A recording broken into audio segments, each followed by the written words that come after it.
Alors, on parle de mamie rôtie. Les mamies ont souvent des rhumatismes. Je ne sais pas si celle-là en avait. En tout cas, il n'y a pas que les mamies qui en ont. On va en parler avec vous, docteur Fleischer. Voici un reportage auprès des patients pour se mettre un peu dans l'histoire. Monter les escaliers est une épreuve pour Brigitte Liès. Marcher, se pencher, se déchausser, tout la fait souffrir. Son arthrose aux 2 genoux s'est déclenchée il y a 5 ans. Depuis, cette institutrice de 55 ans prend des antidouleurs presque chaque jour. L'arthrose, c'est pas une maladie mortelle, mais c'est vraiment contraignant et dérangeant dans la vie quotidienne. C'est handicapant. C'est une maladie invalidante avec le temps. L'arthrose handicape autant les femmes que les hommes. C'est la maladie chronique la plus répandue après 40 ans. Gilles Guérin est un agriculteur à la retraite. Il a 74 ans. Chez lui, ce sont les 2 hanches qui sont touchées. Non, restez comme ça. On voit très bien ici une coxarthrose à gauche. Il y a quasiment... il n'y a plus de cartilage. C'est une maladie qui est multifactorielle. C'est un peu génétique, c'est un peu métabolique. C'est lié au traumatisme, c'est lié à l'âge, donc ça fait beaucoup de... C'est une maladie très environnementale en fait. L'arthrose, qui peut se déclarer à tout âge, gâche le quotidien de près de 10 millions de Français. Docteur Fleischer, alors vous êtes rhumatologue, chirurgien.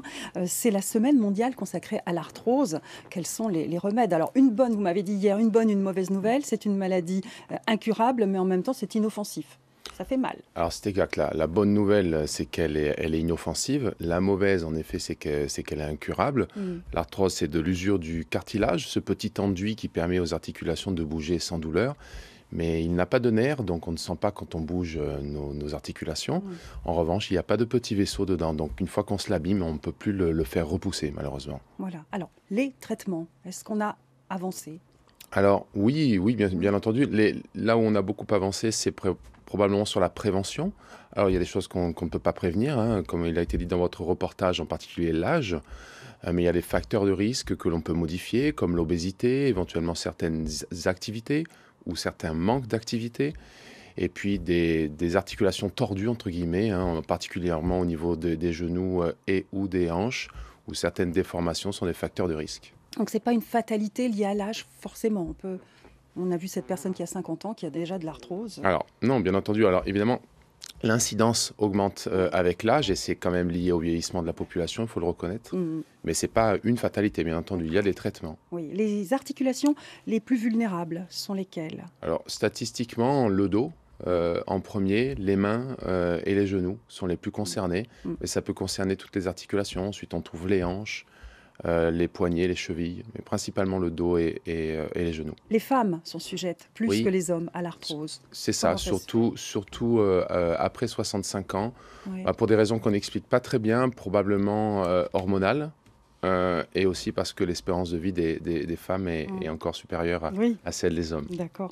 Alors les médicaments, il y a des anti-inflammatoires, on les connaît tous, et quoi d'autre?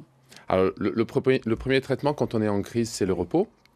Alors on peut l'accepter pendant quelques heures ou quelques jours, c'est difficile de l'accepter sur une très longue durée.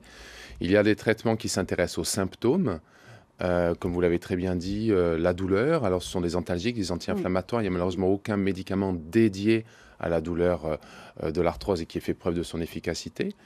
La rééducation peut lutter contre la raideur si c'est la forme prédominante de l'arthrose. Certains patients sont plutôt raides que douloureux. Avec du sport, du mouvement? De la rééducation et puis de la reprise d'activité.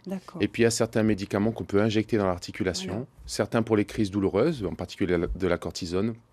Et puis un mot un peu barbare, là, cet acide hyaluronique qu'on connaît mieux aussi sous le nom de viscosupplémentation. Qui est un constituant naturel de l'articulation qui est susceptible d'aider un petit peu le cartilage à cicatriser. D'accord. Est-ce qu'il y a un sport conseillé, justement? Alors, il n'y a aucun sport. Déjà, le grand message, c'est qu'il n'y a aucun sport déconseillé. Ça, c'est la première chose.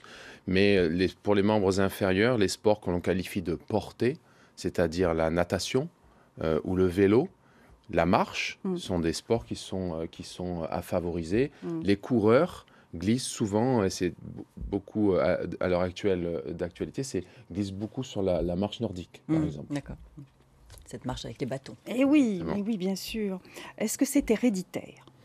Alors, on croit que oui.